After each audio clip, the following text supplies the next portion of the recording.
नमस्ते दोस्तों, स्वागत है आपका हमारे channel knowledge drop and awareness में। आज की वीडियो में हम बात करने वाले हैं एक कोट के बारे में और उस कोट में असल में क्या संदेश दिया गया है उसके बारे में बात की जाएगी। तो सबसे पहले कोट को समझ लेते हैं। जो कोट लिखा गया है, कोट का मतलब होता है एक लेख के बारे में हम पढ़ने वाले हैं। इस लेख में जो लिखा गया है वह एक डीप मीनिंग के साथ है। सबसे पहले यह जान लेते हैं कि लेख क्या है। तो देखिए, यह लेखन कुछ इस तरह लिखा गया है, rise above your dreams and they are fulfilled. तो बेसिकली यहाँ पे सीधा सीधा यह कहा गया है कि आपको आपके सपनों से ऊपर उठना है। अगर आप अपने सपनों से ऊपर उठ जाते हैं तो आपके जो सपने हैं वह पूरे हो जाएंगे।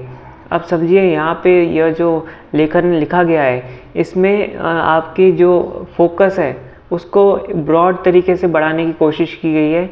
यहाँ पे आपका जो सपना है, समझो आपका सपना यहाँ पे है, समझो आपका सपना यहाँ पर पड़ा है, तो यहाँ पे आपको थोड़ा जूम आउट करना है और देखना है कि उसके आजू बाजू में और भी बहुत सी चीज़ें हैं। बेसिकली यह जो टॉपिक है थोड़ा सा कॉम्प्लेक्स है, लेकिन धीरे धीरे करके इसको हम एक सिंपलेस्ट फॉर्म में समझाएंगे। तो देखिए, अभी यहाँ पे हम एक एग्जांपल कंसिडर करते हैं। एक इंसान है जो 10,000 रुपये महीना कमाता है, लेकिन उसे कार लेनी है करीबन 10 लाख रुपए की।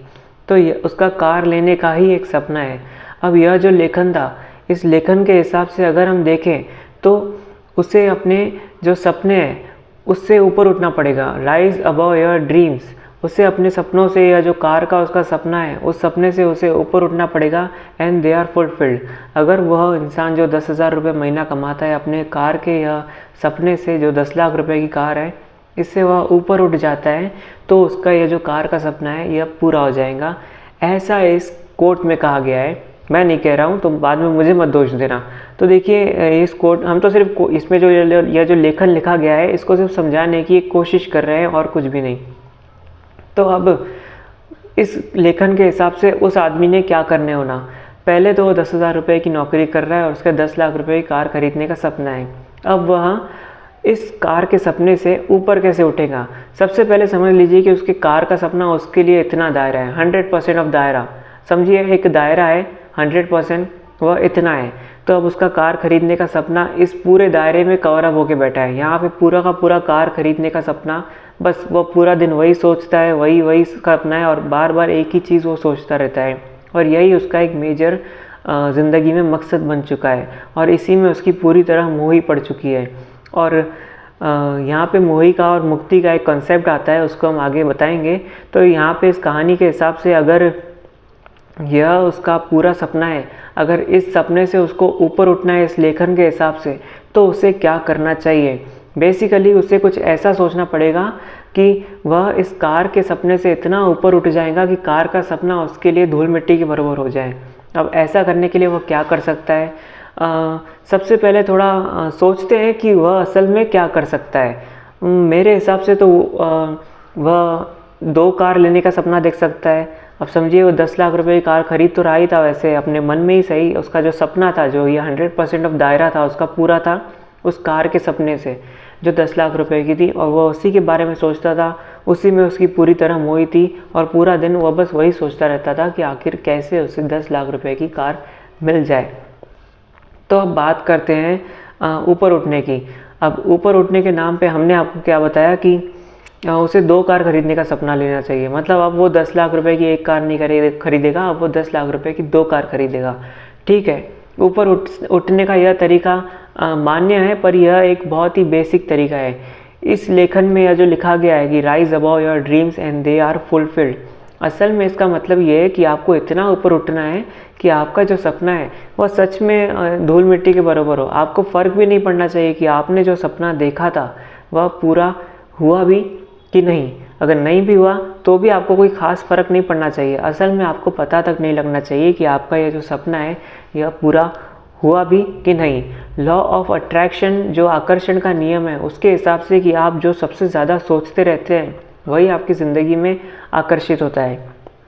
तो क्या लॉ ऑफ अट्रैक्शन इस तरीके से ही काम करता है?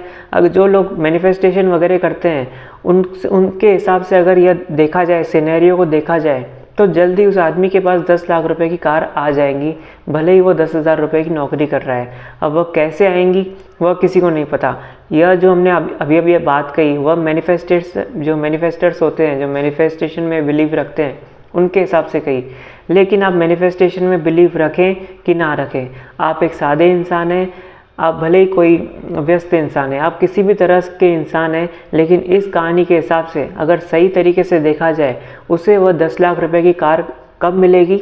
जब वह अपनी इस कार की इच्छा, जो वह उसके 100% ऑफ दायरे में मौजूद पड़ी है, जिसके बारे में वह लगातार सोच रहा है, जिसमें उसकी पूरी तरह मोह ही पड़ चुकी है, उसकी यह 10 लाख रुपए की कार खरीदने की इच्छा तब पूरी होगी जब वह उसकी कार को मुक्त कर देगा अपने दिमाग से। तो अब मुक्ति का जो कॉन्सेप्ट है, जो इच्छा मुक्ति का कॉन्सेप्ट है, उसको थोड़ा डिटेल में समझते हैं। देखिए, मैं अपनी लाइफ का दो एग्जांपल लेता हूँ। मैंने असल में 1 रुपीज़ को और 10 रुपीज़ को मैनिफेस्ट किया था। ये रियल चीज़ है और मुझे बड़ा अच्छा लग रहा है जब मैं इसके बारे में बता रहा हूँ। और इस असल में यह मैनिफेस्ट करने के बाद ही मैं मुक्ति के कॉन्सेप्ट को समझ पाया था। देखिए, सबसे पहले मैं आपको मुक्ति की बात बता देता हूँ कि जो मुक्ति का कॉन्सेप्ट है, अगर आप द सीक्रेट किताब भी पढ़ेंगे, द सीक्रेट नाम की एक किताब है, उसका नाम ही द सीक्रेट है। अगर आप उस किताब को पढ़ेंगे, जो मैनिफेस्टेशन, जो लॉ ऑफ अट्रैक्शन को ब्रॉड व्यू में बताती है, और उसी किताब के बलबूते पूरे दुनिया में लॉ ऑफ अट्रैक्शन की लहर सी फैल गई थी। तो उस किताब में भी मुक्ति के कॉन्सेप्ट को बड़े ही कम शब्दों में बताया गया है, लेकिन बताया गया है। अगर आप ये फ़र्क नहीं पड़ता आप लॉ ऑफ अट्रैक्शन का इस्तेमाल कर रहे हैं, आप कर्म कर रहे हैं, आप बोल रहे हैं, आप चाहें जो भी कर रहे हैं, आपका कोई भी एक्शन, आप चाहे भले कुछ भी सोच रहे हैं, जब तक वह मुक्त नहीं होता तब तक वह पूरा नहीं होता। अब देखिए, मैनिफेस्टेशन को साइड में रखते हैं, लॉ ऑफ अट्रैक्शन को भी साइड में रखते हैं फ़िलहाल के लिए। आपके समझने के लिए मैं आपको एक उदाहरण देता हूँ। आपने कई बार सुना होगा कि बुरा मत बोलो। आपके घर पे आपकी मम्मी वगैरह बोलती होंगी बुरा मत बोलो। तो क्यों? देखिए, कई बार ये जो चीज़ है, समझो बुरा मत बोलो, ये तो हम सुनते ही आते हैं बचपन से। और भी बहुत सी चीज़ें बोली जाती है कि बुरा मत करो, कर्म वापस आते हैं।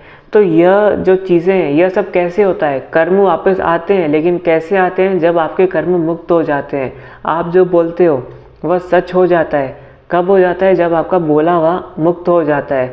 अब मुक्त होने का कंसेप्ट क्या है, कि मुक्त होने का मतलब क्या है असल में? देखिए, अभी थोड़ा सा और डीप में जाते हैं, इसको थोड़ा सा ध्यान से सुनिएगा। समझिए, एक खिलौना आपके पास है। अब अगर उस खिलौने को आप अपने पास रखते हो, तो वो अभी तक आपके कैद में है, मतलब आपके पास है, भले ही वो इधर फ्रीली पड़ा हुआ है, लेकिन देखा जाए एक तरीके से, थर्ड पर्सन के व्यू से देखा जाए, तो अभी तक वो आपके दायरे में ही है। तो मुक्त करने का मतलब ये है कि इच्छा को आपके दायरे से बाहर निकाल देना। अब जिस इंसान की मैंने बात की थी, 100% उसके दिमाग के दायरे में जस्ट वह कार ही चल रही थी। अब उसको दिमाग के इस दायरे से उस कार को निकाल देना है। तो अब यहाँ पे एक पैथवे के रूप में इमेजिन कीजिए कि आपके दिमाग से उस देवता के दिमाग तक एक रास्ता जाता है, जो रास्ता इच्छा को लेकर जाता है। और जैसे ही वह इच्छा उस देवता के पास पहुँच जाती है, आपकी इच्छा पूरी हो जाती है। अब आपकी इच्छा को उस रास्ते पर चलने के लिए आपके दायरे से बाहर निकलना पड़ेगा।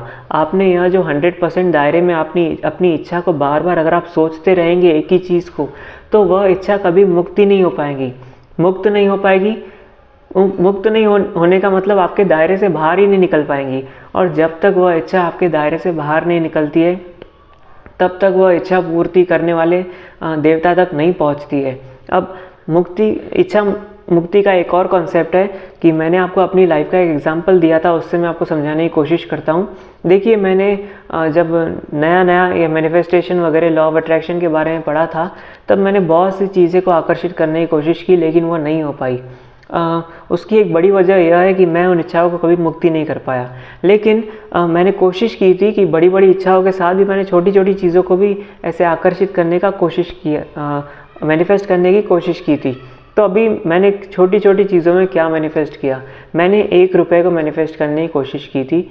और दूसरी जो छोटी कोशिश थी वह थी 10 रुपये के नोट को मैनिफेस्ट करने की कोशिश, जो मुझे नीचे पड़े हुए मिले रास्ते पर। अब मैंने अपने दिमाग में किस तरह से मैनिफेस्ट किया था, मैं आपको थोड़ा सा बता देता हूँ। जब मैंने 1 रुपये को मैनिफेस्ट किया था, तब मैंने इस तरह सोचा था कि मुझे वो नीचे पड़ा हुआ मिले। और जब मैंने 10 रुपये को मैनिफेस्ट किया था, तो मैंने इस तरह मैनिफेस्ट किया था कि वह मुझे नीचे पड़ा हुआ मिले। अब मैं अगर आपको कहूँ तो कुछ ही दिनों बाद मुझे वह 1 रुपया तो नहीं मिला, लेकिन मुझे 2 रुपये का सिक्का मिला नीचे। और तब मैं एक दुकान पे जॉब कर रहा था। मैंने वह 2 रुपये का सिक्का उठा के दुकान के मालिक को दे दिया। अब होता यह है कि कुछ दिन बीत जाते हैं और कुछ दिन बाद जाके मुझे अचानक मेरे दिमाग में क्लिक होता है कि अरे यार, मैं तो 1 रुपये को मैनिफेस्ट कर रहा था और मुझे 2 रुपये मिल गए। बेसिकली 2 रुपये में भी 1 रुपये के 2 हिस्से होते हैं। तो मेरी इच्छा तो वैसे ही पूरी हो गई। और मैंने यह तो मैनिफेस्ट नहीं किया था ना कि वह 1 रुपया मेरा ही हो। मैंने मैनिफेस्ट असल में यह किया था कि मुझे नीचे पड़ा हुआ 1 रुपये का सिक्का मिल जाए रास्ते पे बेसिकली। और मुझे वह नीचे पड़ा हुआ मिला, रास्ते पर नहीं मिला लेकिन नीचे पड़ा हुआ मिला, और दुकान के अंदर मिला जिस दुकान पे मैं जॉब कर रहा था। और उठा के मैंने सेठ को दे दिया। तो यह हुआ एक किस्सा। अब इसके बाद मैंने 10 रुपये की नोट को मैनिफेस्ट किया। अब होता यह है कि जब 10 रुपये की नोट को मैंने मैनिफेस्ट कर रहा था, तो सेम वही मैंने नीचे पड़े हुए एग्ज़ाम्पल को मतलब नीचे पड़े हुए जो किस्सा था उसको ही अपने मन में इमेजिन किया कि मुझे नीचे रोड पे 10 रुपये का नोट मिल गया। और कुछ दिन बाद हुआ ऐसा कि हमारी उसी दुकान की बात है, उसी दुकान के बाजू में एक दुकान थी मिठाई की। मैं गया उसके पास, कुछ काम था मुझे। दुकानदार जो मेरे दुकान के मालिक थे, उन्होंने ही मुझे भेजा था। मैं उनके पास गया और उनके पास जाने के बाद मैंने मतलब कुछ उनसे जो भी मुझे काम था, जो भी कुछ सामान वगैरह लेना था वो लिया। और फिर नीचे मुझे मंदिर के ऊपर, असल में मंदिर था, काउंटर मतलब इस तरफ काउंटर था, मैं इधर खड़ा था और ऊपर मंदिर था। और एक नोट जस्ट नीचे पड़ी हुई थी। वह नोट थी 10 रुपये की नोट। मैंने उठाई और सेठ को दे दी, जो असल में जो बाजू वाली दुकान थी उस सेठ को, और मेरे सेठ को नहीं, जो बाजू वाली दुकान थी जिसमें मैं जिसमें मैं कुछ काम से गया था। तो मैंने 10 रुपये की नोट उठाई, उस सेठ को दे दी। फिर सेठ ने कहा कि मंदिर में डाल दो, तो मैंने वो मंदिर में डाल दी, जो उस दुकान में छोटा सा मंदिर था। उसके बाद मैं वापस चले गया। फिर कुछ समय बीता, क्या पता अभी मुझे एग्जैक्ट टाइम तो नहीं याद है, लेकिन अच्छा खासा समय बीता, करीबन 1 दिन 2 दिन, कुछ टाइम अच्छा खासा बीता। और अचानक मेरे दिमाग में क्लिक हुआ कि मैं तो 10 रुपये की नोट को मैनिफेस्ट कर चुका हूँ। अब देखिए, यह दोनों किस्सों से मैं अपनी ज़िंदगी के इन दोनों किस्सों से क्या सीखा। तो बेसिकली मुझे यह समझ में आया कि जब तक हम अपनी इच्छा को मुक्त नहीं करते हैं, तब तक वह इच्छा पूरी नहीं होती। देखिए, मुक्त करने को आप पूरी तरह भूलना भी समझ सकते हैं। एक और एग्जाम्पल देता हूँ। अब यह जो एग्जाम्पल है, यह मेरी अपनी लाइफ का तो नहीं है, लेकिन मैंने इसे पढ़ा है और यह रियल लाइफ एग्जाम्पल है। एक इंसान था जो अपनी जवानी में एक अच्छा खासा घर लेना चाहता था। नॉर्मल घर ही लेना चाहता था, लेकिन घर लेना चाहता था अपना खुद का। तो उसने लॉ ऑफ अट्रैक्शन का इस्तेमाल किया और ढेर सारा मैनिफेस्टेशन किया और लिख के भी रखा। यहाँ तक लॉ ऑफ अट्रैक्शन में लिखने की भी एक टेक्निक होती है, लिख के रखो वगैरह वगैरह। ये अलग बातें हम कभी और किसी और वीडियो में करेंगे। तो उसने लिख के रखा वगैरह वगैरह, और फिर कई साल बीत गए, 20 साल के आसपास बीत गए। समझो 10 से 15 साल पकड़ लो आप, कम से कम बीत गए। और 10 से 15 साल बाद वह अपनी किसी दूसरी समस्या में ही था। मतलब हो सकता है उसके बेटे की शादी हो या कुछ वगैरह। 10 से 15 साल लंबा वक्त होता है, और उस लंबे वक्त में वह किसी और समस्या में ही था। और वो जब स्टोर रूम में गया, उस वक्त तक उसके पास अपना घर आ चुका था। लेकिन जब वह अपने घर में स्टोर रूम में गया और देखा कि पुरानी चीज़ों को थोड़ा देखा जाए, तो वहाँ पे उसे पर्ची मिली, और वह पर्ची में लिखा था कि मेरे पास अपना खुद का घर है। तो उसने जब वो पर्ची देखी कि करीबन 10 से 15 साल पहले मैं अपना घर मैनिफेस्ट कर रहा था और आज मेरे पास अपना खुद का घर है, तो उस पुरानी पर्ची को देखते हुए उसके आंखों में पानी आ गया। मतलब कि इस उदाहरण से आप क्या समझ सकते हैं, वह अपनी इच्छा को मुक्त कर चुका था, इसीलिए तो उसकी इच्छा पूरी हो चुकी थी। और असल में उसे पता भी नहीं था कि उसकी इच्छा पूरी हो गई है। असल में इच्छा मुक्त करने का ये जो कॉन्सेप्ट है, यह कॉन्सेप्ट कुछ ऐसा है कि आपको पूरी तरह भूल जाना पड़ता है। पहले तो आपको जोर लगा के मैनिफेस्ट करना है, सोचना है कि पूरी तरह, यहाँ तक कि जागरूक रहना है उस स्थिति में। समझो आप दुबई जाना चाहते हैं, तो आप दुबई को इमेजिन कीजिए, थोड़े देखिए ऑनलाइन कैसे होता है दुबई वगैरह, और फिर वहाँ पे सोच के देखिए कि आप रोड पे खड़े हैं, बुर्ज खलीफा को देख रहे हैं।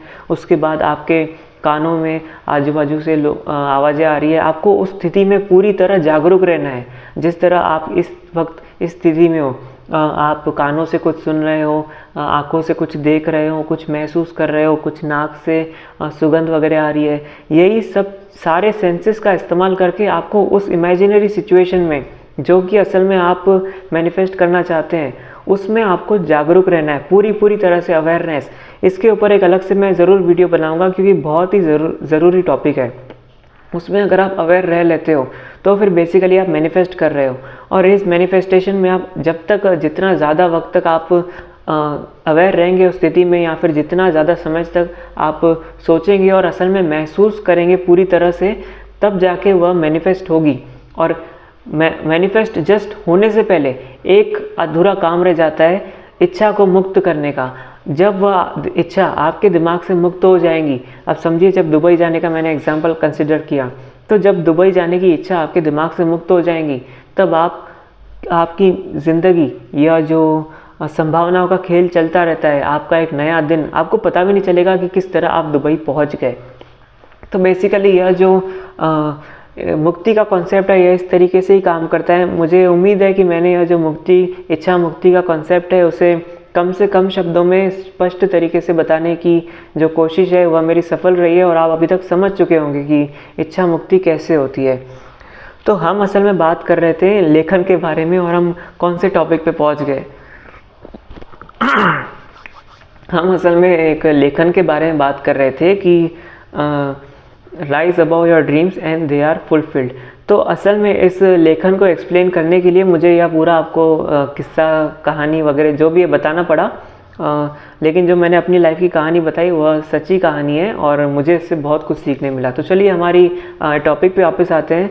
तो यह जो हमारा लेखन था, मतलब कि जो मैंने ऑनलाइन पढ़ा था कि rise above your dreams and they are fulfilled, तो इस लेखन के हिसाब से हमने जो शुरू में एक एग्जाम्पल कंसिडर किया था, एक इंसान का जिसको 4 व्हीलर लेनी है, जो 10,000 रुपये की नौकरी करता है और 10 लाख रुपए की कार लेना चाहता है। अब उसके दिमाग के 100% हिस्से में बस अगर वही चलता रहेगा, तो कार लेने की ख्वाहिश अगर चलती रहेगी, अगर वह उसके दिमाग के इस दायरे से बाहर नहीं निकलेगी, वह मुक्त नहीं होगी, तब तक उसकी इच्छा पूरी नहीं होगी। देखिए, जो इच्छा पूर्ति करने वाला देवता है, उसके लिए कोई इच्छा छोटी नहीं है, कोई इच्छा बड़ी नहीं है।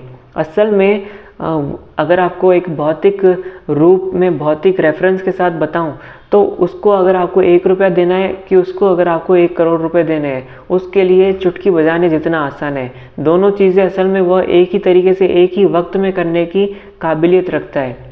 वह इच्छा पूर्ति करने वाला देवता, जिसे आप प्रभु कहते हैं, जिसे आप नियति कहते हैं, या फिर जिसे आप अपने देवता कहते हैं, भले आप इसे जो भी कहो, लॉ ऑफ अट्रैक्शन कहो, गुरु कहो, प्रभु कहो, फ्रीक्वेंसी कहो, ऊर्जा कहो कि देवता कहो, चाहे जो कहो, लेकिन जब तक आपकी इच्छा मुक्त नहीं हो जाती, तब तक वह पूरी नहीं हो जाती। अब यहाँ पे यह जो मुक्ति का कॉन्सेप्ट है, इसको मैंने इतना डिटेल में इसलिए बताया क्योंकि हम जो आगे बात करने वाले हैं इस लेखन के बारे में, इस लेखन को अच्छे से डीपली समझने के लिए आपको यह मुक्ति का कॉन्सेप्ट समझना बहुत ज़्यादा ज़रूरी है।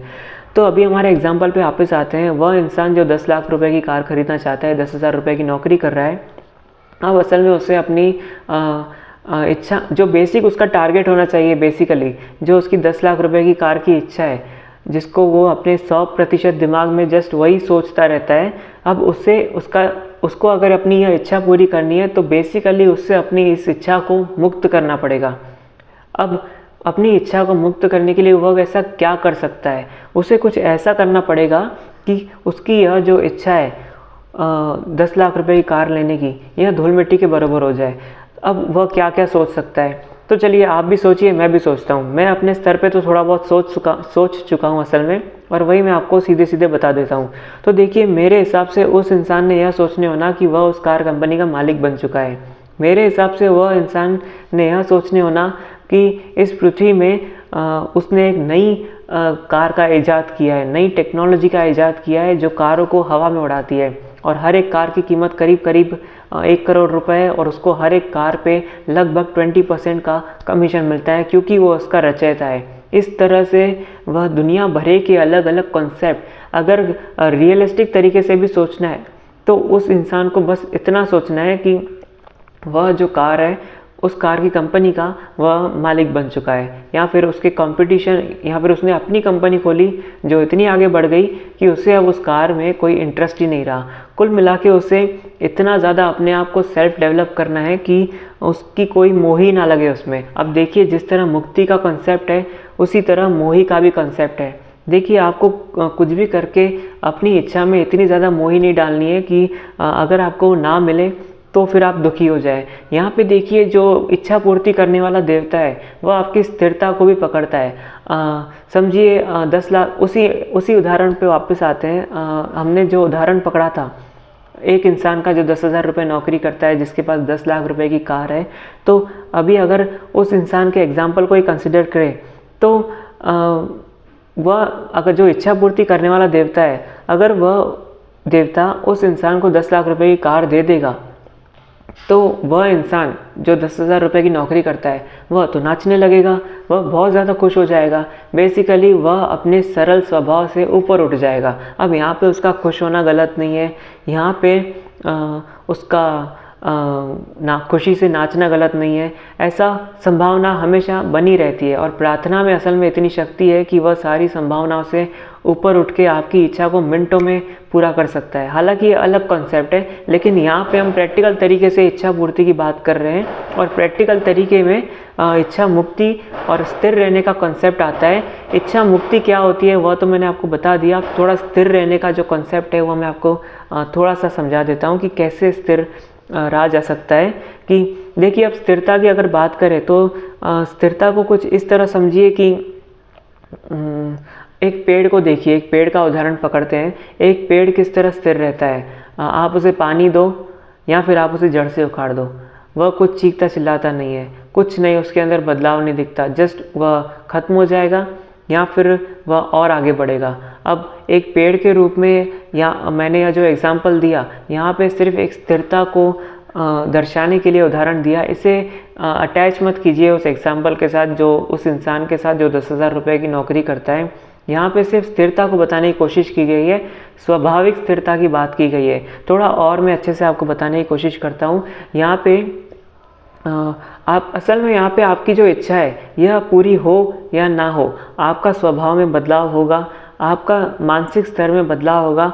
देखिए, अगर आपकी इच्छा पूरी हो जाती है तो रोड पे जाके नाचने, क्या आप रोड पे जाके नाचने लगेंगे? क्या आपकी इच्छा पूरी नहीं हो जाती है तो क्या आप सुसाइड कर लेंगे? इन सब चीज़ों से बहुत फ़र्क पड़ता है। आप जितना डगमगाने वाले स्वभाव के रहेंगे ना, उतनी ज़्यादा कम संभावना रहेगी कि आपकी इच्छा पूरी होगी। अब चलिए उसी एग्जाम्पल पे वापस आते हैं। जो इंसान 10,000 रुपये की नौकरी करता है और उसे 10 लाख रुपए की कार चाहिए, तो अभी अगर वह इंसान को एकदम से 10 लाख रुपए की कार ऊपर वाला समझो दे भी दे किसी तरीके से, तो वह इंसान इतना खुश हो जाएगा कि वह सड़क पे जाके नाचने लगेगा और पूरा नौकरी छोड़ देगा और बस कार में घूमेगा कैसे कैसे करके। बस अभी वो आगे क्या करेगा कुछ कह नहीं सकते, लेकिन कुल मिला के वह अपने सरल ज़िंदगी से निकल चुका है और अपने जो स्वभाव है, जो सरल स्वभाव, जो सरल स्थिरता है, वह उससे ऊपर उठ चुका है। अब यहाँ पे कुछ गलत तो नहीं है, लेकिन फिर भी जो स्थिरता है, जो मोही है, वो इसको दर्शाता है। और मोही जो है यह बहुत ख़राब चीज़ होती है। यहाँ पे जो स्थिरता का ये जो कॉन्सेप्ट है यह आपको मात्र इसलिए समझाया जा रहा है ताकि आपको मोही को समझाया जा सके। तो चलिए सबसे पहले स्थिरता को समझते हैं। अब देखिए, वह जो इंसान है जिसकी 10,000 रुपये की नौकरी है, जिसको 10 लाख रुपए की कार लेनी है, आप समझो उसको कार नहीं मिलती है। उसने यह सोचा कि मुझे 1 महीने के अंदर कार चाहिए। पहले केस में हमने यह देखा कि ऊपर वाले ने उसको कार दे दी और उसने क्या किया, वह इतना खुश हो गया कि उसने अपनी नौकरी छोड़ दी और वो पहले तो सड़क पे जाके नाचने लगा और फिर कार लेके शहरों शहर घूमने लगा। यह एक चीज़ हो गई। अब दूसरी चीज़ क्या हो गई कि 1 महीने के बाद उसे कार नहीं मिली। वह इतना दुखी हो गया कि दूसरे केस में हम असल में देख रहे हैं कि 1 महीने बाद उसे कार नहीं मिली। पहले केस में हमने यह देखा कि उसे कार मिल गई, दूसरे केस में हम ये देख रहे हैं कि उसे 1 महीने बाद कार नहीं मिली और वो इतना दुखी हो गया कि डिप्रेशन में आ गया, बाद में उसने सुसाइड कर लिया। तो देखिए यहाँ पे कितने बड़े स्तर पे यहाँ पे डगमगाने वाली बात की गई उस इंसान की, यहाँ पे उसकी भावनाओं की बात की गई। देखिए, जब मैंने आपको कहा कि वह इंसान को कार देने के बाद वह सड़क पे जाके नाचने लगा, तो असल में वह सड़क पे जाके नहीं नाचा। यह जो सारी चीज़ें हुई वो मन के अंदर हुई। और जितनी भी स्थिरता की बात की जा रही है वह आपके मन की बात की जा रही है कि आपको आपकी इच्छा मिले ना मिले, क्या आप बिल्कुल स्थिर रह सकते हैं, बिल्कुल एकदम स्थिर रह सकते हैं उस इच्छा के प्रति कि भले आपको मिले या ना मिले। अब समझिए एक इंसान है, उसी इंसान की चलो बात करते हैं जो 10,000 रुपये की नौकरी कर रहा है। अब उसको अगर उसकी इच्छा जो है 10 लाख रुपए की कार खरीदने की, उसकी वह इच्छा 1 महीने बाद पूरी हो जाती है, लेकिन उसके मानसिक स्वभाव में 1 सेकंड के लिए भी कोई बदलाव नहीं दिखता। जैसा वो है डिट्टो वैसा का वैसे ही रहता है। तो यहाँ पे क्या देखा जाता है, यहाँ पे बेसिकली मोही देखी जाती है, और यह मोही इच्छा पूरी करने के बाद नहीं देखी जाती। आपके अंदर जितनी मोही है वह उस देवता को पहले से ही पता है।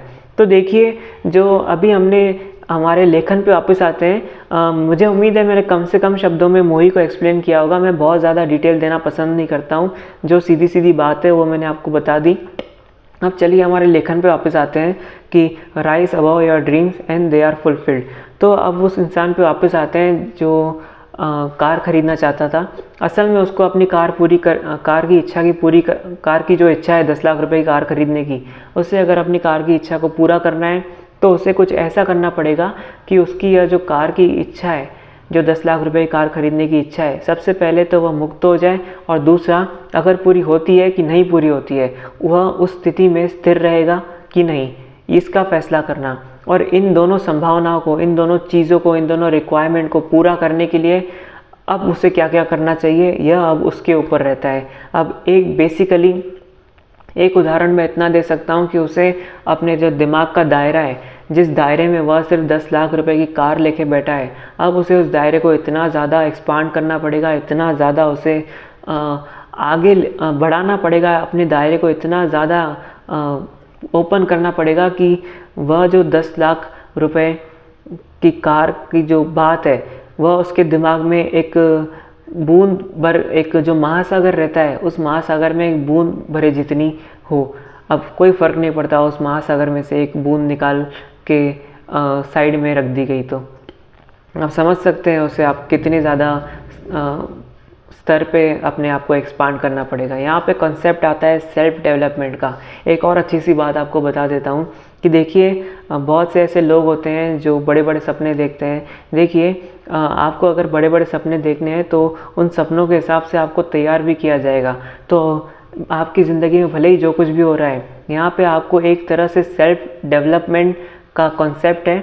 असल में इसके लिए हम स्पेशली वीडियो बना लेंगे, लेकिन जो हमारा असल में जो आखिरी में बात कर रहा था, यह जो बात है सेल्फ डेवलपमेंट से लेके है कि आपकी इच्छाएं और सेल्फ डेवलपमेंट के बीच में क्या कनेक्शन है। वैसे अगर आप अपनी इच्छाएं और सेल्फ डेवलपमेंट के बीच में कनेक्शन जानना चाहते हैं तो नीचे ज़रूर कमेंट्स कीजिए, मैं इसके ऊपर स्पेशली वीडियो बना दूंगा।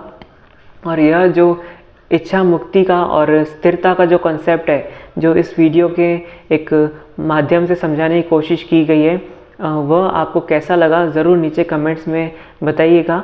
और अब अगर स्पष्ट रूप से बात करें कि उस इंसान को कैसे अपनी यह कार के सपने को पूरा करना है, तो बेसिकली उसे बहुत ज़्यादा ऊपर सोचना पड़ेगा। और मुझे नहीं पता वो क्या क्या सोचेगा। मैं अगर आपको बताऊंगा तो आपको बहुत ज़्यादा उटपटांग लगेगा, क्योंकि मैं अपने स्तर पे तो बहुत कुछ उस इंसान के लिए सोच चुका हूँ। और हो सके अगर आप थोड़ा अगर इमेजिन कर पाएँ तो नीचे कमेंट्स में लिख के बताइए कि वह क्या क्या सोचेगा।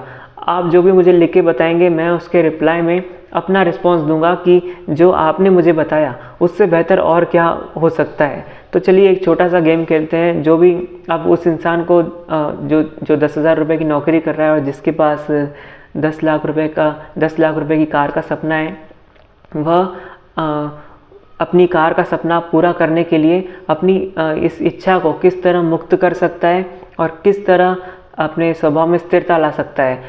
अगर उसने ला भी लिया तो यह सब करने के लिए उसे क्या करना चाहिए, उसे अपने जो दिमाग का दायरा है उसे बढ़ाने के लिए और क्या क्या सोचना चाहिए, वह सब आप मुझे नीचे कमेंट्स में लिख के बताइए। तो आपके रिप्लाई में मैं भी आपको अपना थोड़ा सा दिमाग लगा के एक अच्छा सा रिप्लाई दूंगा और बताऊंगा कि मैं आपके रिप्लाई के प्रति क्या सोचता हूं और आपके रिप्लाई के प्रति क्या कोई और एक बेहतर ऑप्शन है।